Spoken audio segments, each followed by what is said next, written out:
नमस्कार। आज के इस धमाकेदार रिवीजन सेशन में स्वागत है। आज हम मिलकर ह्यूमन नर्वस सिस्टम की स्ट्रक्चरल फाउंडेशंस को पूरी तरह से मास्टर करने वाले हैं। ये पूरा सेशन एक अल्टीमेट स्टडी गाइड की तरह होने वाला है, तो बिना किसी देरी के चलिए सीधे इसमें डीप डाइव करते हैं। आज के इस रोड मैप को हमने 5 मेन हिस्सों में बांटा है: the human nervous system, neurons and nerve impulses, the central control centre, peripheral and autonomic systems और आखिर में रिफ्लेक्स एक्शंस एंड आर्क्स। तो शुरू करते हैं हमारे पहले सेक्शन से, द ह्यूमन नर्वस सिस्टम। चलिए इसकी बिल्कुल बेसिक फाउंडेशन को समझते हैं। अब सबसे पहले बात आती है कि आखिर ये नर्व टिश्यू है क्या। बेसिकली ये उन स्पेशलाइज्ड सेल्स से बना टिश्यू है जिनका एक ही मेन काम है किसी भी स्टिमुलस को, यानी किसी भी बाहरी बदलाव को रिसीव करना, सिग्नल्स को आगे ट्रांसमिट करना और फिर हमारी बॉडी के रिस्पॉन्स को कंट्रोल करना। पता है, हमारा पूरा शरीर इस दुनिया को कैसे महसूस करता है, उसकी शुरुआत बिल्कुल यहीं से होती है। जैसे मान लीजिए किसी गर्म बर्तन को गलती से छू लिया जाए तो जो तुरंत रिएक्शन होता है ना, वो इन्हीं टिश्यूज की वजह से मुमकिन हो पाता है।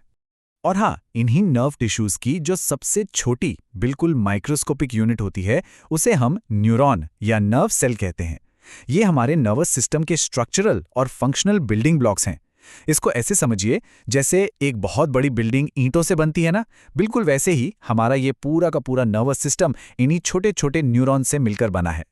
अब अगर इसके स्ट्रक्चर की बात करें तो एक न्यूरॉन के 3 मेन हिस्से होते हैं और इनमें इंफॉर्मेशन का फ्लो बिल्कुल एक रिले रेस की तरह चलता है। सबसे पहले आते हैं डेंड्राइट्स, जो सिग्नल्स को रिसीव करते हैं। उसके बाद सेल बॉडी, जिसे हम साइटॉन भी कहते हैं, वो इस आई हुई इंफॉर्मेशन को प्रोसेस करता है। और आखिर में एक्सॉन उस सिग्नल को आगे की तरफ भेज देता है। एक ही दिशा में लगातार चलने वाला ये इंफॉर्मेशन का फ्लो ही हमारी हर एक हरकत के पीछे का असली मास्टरमाइंड है। आगे बढ़ते हैं हमारे दूसरे सेक्शन की तरफ, न्यूरॉन्स एंड नर्व इम्पल्सेस। आइए देखते हैं कि ये संकेत या सिग्नल्स आखिर ट्रैवल कैसे करते हैं। एक फिजिकल स्टिमुलस से लेकर हमारी बॉडी के फाइनल रिस्पॉन्स तक का जो पूरा सफर है ना, वो वाकई बड़ा दिलचस्प है। इसे ध्यान से सुनिए। सबसे पहले एक स्टिमुलस किसी रिसेप्टर से टकराता है। वहां से एक सेंसरी न्यूरॉन इस मैसेज को सेंट्रल नर्वस सिस्टम यानी सीएनएस तक लेकर जाता है। फिर सीएनएस उस इन्फॉर्मेशन को तुरंत प्रोसेस करता है और एक मोटर न्यूरॉन को कमांड देता है। ये मोटर न्यूरॉन फिर इफेक्टर को, जैसे कि हमारी किसी मसल या ग्लैंड को, सिग्नल देता है, जिससे वो फाइनल रिस्पॉन्स निकल कर आता है। ये बिल्कुल एक perfect high speed electrical circuit की तरह काम करता है। अब आते हैं तीसरे सेक्शन पर, द सेंट्रल कंट्रोल सेंटर, यानी हमारे शरीर का मेन हेडक्वार्टर्स। हम सब जानते हैं कि हमारा ब्रेन बॉडी का सबसे डेलिकेट, सबसे नाजुक हिस्सा है। इसलिए इसकी सेफ्टी के लिए 3 लेयर्स का एक बहुत ही स्ट्रांग ब्रेन आर्मर होता है। सबसे बाहर होता है हमारा स्कल, जो एक सख्त हड्डी का केसिंग है। उसके ठीक अंदर मेनिंजेस की मेम्ब्रेन्स होती हैं और सबसे अंदर भरा होता है सेरिब्रोस्पाइनल फ्लूइड। ये लिक्विड किसी शॉक एब्जॉर्बर की तरह काम करता है ताकि झटके दिमाग तक ना पहुंचे। ये तीनों लेयर्स मिलकर हमारे इस डेलिकेट सुपर कंप्यूटर को पूरी तरह से सेफ रखती हैं। तो चलिए अब इस सुपर कंप्यूटर के अंदर चलते हैं। बेसिकली ब्रेन को 3 मेन हिस्सों में बांटा गया है: फोर ब्रेन, मिड ब्रेन और हिंड ब्रेन। चलिए इन्हें याद रखने की कुछ बहुत ही आसान और क्विक मेमोरी ट्रिक्स देखते हैं। सबसे पहले आता है फोर ब्रेन। इसकी ट्रिक है फॉरवर्ड थिंकिंग। ये ब्रेन का वो सबसे आगे वाला मेन हिस्सा है जहां सारा कॉम्प्लेक्स प्रोसेसिंग वाला काम होता है। ये हमारी इंटेलिजेंस, मेमोरी और वॉलंटरी एक्शंस को कंट्रोल करता है, यानी वो सारे काम जो हम अपनी मर्जी से करते हैं। और हाँ, ब्रेन का सबसे बड़ा हिस्सा सेरेब्रम भी इसी में होता है। तो जब भी हम कोई टफ मैथ प्रॉब्लम सॉल्व कर रहे होते हैं या एग्जाम के लिए कुछ याद कर रहे होते हैं, तो समझ लीजिए कि हमारा फोर ब्रेन ही पूरी मेहनत कर रहा है। उसके बाद आता है मिड ब्रेन, जिसे हम मिडिल मैनेजमेंट फॉर सेंसेस कह सकते हैं।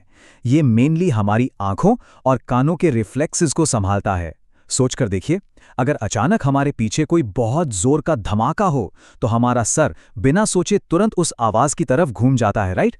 ये जो क्विक सेंसरी मैनेजमेंट है ना, ये बिल्कुल इसी मिड ब्रेन का कमाल है।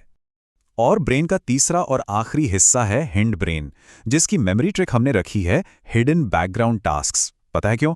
क्योंकि ये बॉडी को जिंदा रखने वाले उन सारे इनवॉलंटरी बैकग्राउंड एक्शंस को चलाता है जिन पर हमारा ध्यान भी नहीं जाता। इसमें सेरेबेलम होता है जो बैलेंस और पोस्चर बनाता है, और मेड्यूला होता है जो हमारी ब्रीदिंग और हार्ट बीट को कंट्रोल करता है। मतलब हम अपने सांस लेने के बारे में सोचते नहीं हैं, फिर भी हम सांस लेते रहते हैं। ये सारा हिडन काम हिंड ब्रेन संभाल रहा है। अब इस सेंट्रल कंट्रोल सेंटर का एक और बहुत महत्वपूर्ण हिस्सा है स्पाइनल कॉर्ड। ये एक लंबी ट्यूबुलर स्ट्रक्चर होती है जो एक वाइटल हाईवे की तरह काम करती है। ये हाईवे ब्रेन के कमांड्स को बाकी पूरी बॉडी तक पहुंचाता है। ब्रेन और बॉडी के बीच का सारा कम्युनिकेशन इसी के जरिए होता है। और सबसे इंटरेस्टिंग बात, ये डायरेक्टली हमारे रिफ्लेक्स एक्शंस को भी कंट्रोल करता है। चलिए अब अपने चौथे सेक्शन की तरफ शिफ्ट होते हैं, पेरिफेरल और ऑटोनॉमिक सिस्टम्स। यहाँ हम पूरे शरीर में फैले इस अमेजिंग नेटवर्क को समझेंगे। तो ये पेरिफेरल नर्वस सिस्टम या पीएनएस आखिर है क्या? ये एक बहुत ही विशाल कम्युनिकेशन नेटवर्क है जो हमारे सेंट्रल प्रोसेसिंग यूनिट से बाहर की तरफ निकलता है। इसमें मेनली दो तरह की नर्व्स होती हैं। एक हैं क्रेनियल नर्व्स जो सीधे ब्रेन से निकलती हैं, और दूसरी हैं स्पाइनल नर्व्स जो स्पाइनल कॉर्ड से ब्रांच आउट होती हैं। ये लंबा चौड़ा नेटवर्क ही इस बात को इंश्योर करता है कि बॉडी के बिल्कुल आखिरी कोने तक हमारे इलेक्ट्रिकल मैसेजेस पहुंच सकें।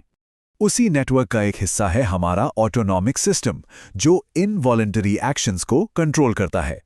इसके दो बिल्कुल ऑपोजिट पर इक्वली इंपॉर्टेंट हिस्से होते हैं। एक तरफ है हमारा सिंपैथेटिक सिस्टम जिसे फाइट और फ्लाइट भी कहते हैं। जब भी हम स्ट्रेस में होते हैं या डेंजर सामने होता है तो ये हमारी बॉडी को हाई अलर्टनेस में डाल देता है, जैसे अचानक दिल की धड़कन का तेज हो जाना। और इसके ठीक ऑपोजिट है पैरासिम्पैथेटिक सिस्टम यानी रेस्ट एंड डाइजेस्ट। ये बॉडी को वापस काम डाउन करता है और रूटीन मेंटेनेंस पर ध्यान देता है। ये दोनों सिस्टम्स मिलकर हमारी बॉडी को क्या खूब बैलेंस करते हैं, और वो भी बिना हमारे सोचे। और इसके साथ हम आ गए हैं इस रिवीजन गाइड के आखिरी 5वें सेक्शन पर, रिफ्लेक्स एक्शंस एंड आर्क्स। अब समझिए, रिफ्लेक्स एक्शन एक बहुत ही क्विक, ऑटोमैटिक, इनवॉलंटरी और सबसे बड़ा एक प्रोटेक्टिव रिस्पॉन्स है। इसे ऐसे सोचिए, अगर गलती से किसी का हाथ किसी बहुत गर्म स्त्री या बर्तन पर लग जाए तो क्या होता है? हाथ बिना सोचे फ्रैक्शन ऑफ अ सेकंड में वहां से हट जाता है ना? ब्रेन तक मैसेज जाने का वेट किए बिना बॉडी खुद को प्रोटेक्ट कर लेती है। ये इमीडिएट फिजिकल प्रोटेक्शन ही एक क्लासिक रिफ्लेक्स एक्शन है। और अब सोचिए, ये मैजिक होता कैसे है? इस फास्ट ट्रैक न्यूरल पाथवे को हम रिफ्लेक्स आर्क कहते हैं। होता यह है कि सिग्नल रिसेप्टर से शुरू होकर सेंसरी न्यूरॉन तक जाता है, और फिर वहां से लंबा रास्ता दिमाग तक तय करने के बजाय सीधा स्पाइनल कॉर्ड से एक शॉर्टकट ले लेता है। स्पाइनल कॉर्ड तुरंत मोटर न्यूरॉन के जरिए इफेक्टर को रिस्पॉन्स का ऑर्डर दे देती है। इस पूरे प्रोसेस में सोचने वाले ब्रेन को पूरी तरह बाईपास कर दिया जाता है ताकि मैक्सिमम स्पीड मिल सके। वाकई क्या ब्रिलियंट सर्वाइवल मैकेनिज्म है ना? तो हमारा आज का ये रिवीजन सेशन इस आखिरी और वाकई एक बहुत ही डीप सवाल पर ख़त्म होता है। अगर हम ध्यान से देखें तो ये पूरा का पूरा नर्वस सिस्टम सिर्फ बेसिक टिश्यूज़, फ्लूइड्स और सिंपल इलेक्ट्रिकल इम्पल्सेस से चल रहा है।